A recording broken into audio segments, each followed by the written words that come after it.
மகாநதி அடுத்த வர எபிசோடில் பார்த்திங்க அப்படின்னா அந்த மாதிரி சந்தானம்க்கு பார்த்திங்க அப்படின்னா 2வது கல்யாணம் ஆயிடுச்சு. அங்கே பார்த்திங்க அப்படின்னா கத்தாரில் இருக்கும்போது 2வது கல்யாணம் அவர் பண்ணியிருக்காரு. இந்த விஷயம் காவேரி குடும்பத்துக்கு யாருக்குமே தெரியல.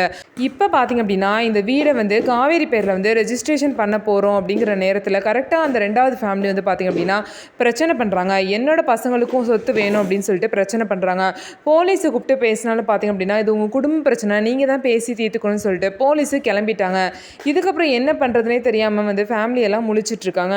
அதுக்கப்புறம் பார்த்திங்க அப்படின்னா சாரதா வந்து எப்படியாவது ரெஜிஸ்ட்ரேஷன் பண்ணியே ஆகணும்.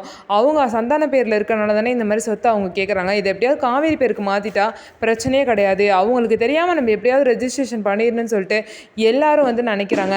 ஆனால் இன்றைக்கி ரெஜிஸ்ட்ரேஷன் பண்ண முடியாது. திரும்ப புதுசாக டோக்கன் வாங்கி நாளைக்கு தான் பண்ண முடியும்னு சொல்லிட்டு விஜய் சொல்கிறாரு.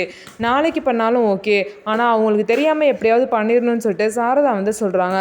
அதுக்கப்புறம் பார்த்திங்க அப்படின்னா சாரதா அவங்க அத்தைக்கிட்ட போயிட்டு என்ன பிள்ளைய வளர்த்து வச்சுருக்கீங்க, இதனால தான் 5 வருஷத்துக்கு ஒரு தடவை என்னை பார்க்க வந்தாரா? 5 வருஷத்துக்கு அங்கே இருந்துட்டு வேற ஒரு கல்யாணம் பண்ணி வேற ஒரு குடும்பம் வச்சுட்டு 1 மாதம் மட்டும் என் கூட வந்து இருந்தாரா அப்படின்னு சொல்லிட்டு அவங்க ஆதங்கத்தெல்லாம் சொல்லி ரொம்பவே வேதனைப்பட்டு கத்துறாங்க.